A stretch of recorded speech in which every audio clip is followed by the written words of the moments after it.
வணக்கம். கடினமாக உழைக்காதே, புத்திசாலித்தனமாக உழை. இந்த ஒரு சொற்றொடர் நீங்க கேள்விப்பட்டிருப்பீங்க இல்லையா? ஆமா, நிறைய பேர் சொல்றத கேட்டிருக்கோம். ஆனா இதோட உண்மையான அர்த்தம் என்ன? வெறும் அதிக நேரம், நிறைய சக்தி செலவு பண்றதை விட ஒரு வேலையை நல்லா வேகமா முடிக்கிறதுக்கு வேற வழிகள் இருக்கா? கண்டிப்பா இருக்கு. சில சமயம் பாத்தீங்கன்னா நாம ரொம்ப கஷ்டப்பட்டு வேலை செய்வோம். ஆனா எதிர்பார்த்த ரிசல்ட் வராது.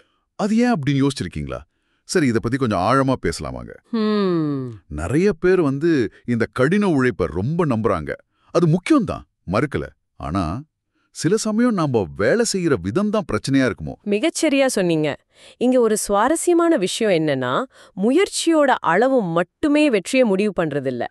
அப்போ நம்மளோட அணுகுமுறை, அதாவது அப்ரோச், அது ரொம்ப முக்கியம். திறமையா செயற்படுறதுங்கிறது குறைஞ்ச முயற்சியில அதிக பலனை எப்படி அடையறதுன்னு பாக்குறது. இதுக்கு ஒரு உதாரணம் கற்பனை பண்ணி பாருங்க. சில பேர் ரொம்ப கனமான சதுரக்கற்களை ஐயோ பாவம் பயங்கர கஷ்டப்பட்டு தள்ளிட்டு போறாங்க, வேர்த்து விறுவிறுத்து. பார்க்கவே கஷ்டமா இருக்கும். ஆனா அதே கூட்டத்துல ஒருத்தர் மட்டும் கொஞ்சம் யோசிச்சு அதே மாதிரி ஒரு பொருளை ஒரு மாதிரி உருண்டையா மாத்தி ரொம்ப சுலபமா உருட்டிட்டு போறாரு. ஆஹா, எவ்ளோ பெரிய வித்தியாசம் பாருங்க, அந்த சின்ன யோசனை. அதேதான். இங்கதான் விஷயமே சுவாரஸ்யமா இருக்குது. அந்த ஒரு நிமிஷம் நின்னு யோசிக்கிறது எவ்வளவு முக்கியம்னு இது காட்டுது. இந்த உதாரணம் ஒரு பெரிய உண்மையை நல்லா புரிய வைக்குது. அதாவது ஒரு வேலைய கண்மூடித்தனமா செய்யாம அதை ஆரம்பிக்கிறதுக்கு முன்னாடி இதை இன்னும் சுலபமா திறமையா செய்ய முடியுமா அப்படின்னு கொஞ்ச நேரம் யோசிக்கிறது எவ்வளவு முக்கியம்னு காட்டுது. ஆமா, அந்த திட்டமிடல், அதுதான். அந்த பிளானிங்காக செலவு பண்ற கொஞ்ச நேரம் பின்னாடி பல மணி நேர உழைப்பையும் சக்தியையும் மிச்சப்படுத்தும்.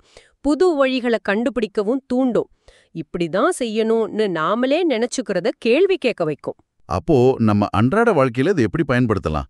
ஒருவேளை புது டெக்னாலஜி கருவிகள் இதெல்லாம் யூஸ் பண்றதா? நிச்சயமா, அது ஒரு வழி. இல்லனா திரும்ப திரும்ப செய்யற வேலைகளை ஆட்டோமேட் பண்றது, புதுசா ஒரு சாஃப்ட்வேர் கத்துக்கிட்டு நேரத்தை மிச்சம் பண்றது.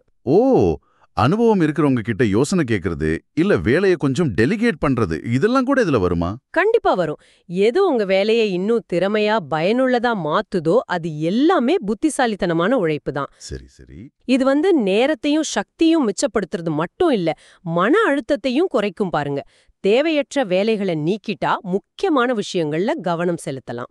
அப்போ இது வெறும் செயல்பாடு விஷயம் மட்டும் இல்ல, இது ஒரு மைண்ட் செட் மாதிரி, ஒரு மனநிலை மாற்றம். கரெக்ட். நீங்க சரியா புரிஞ்சுக்கிட்டீங்க.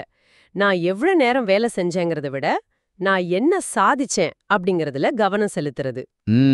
பிரச்சனைகளை அணுகிற விதமே மாறுதப்போ. அதேதான்.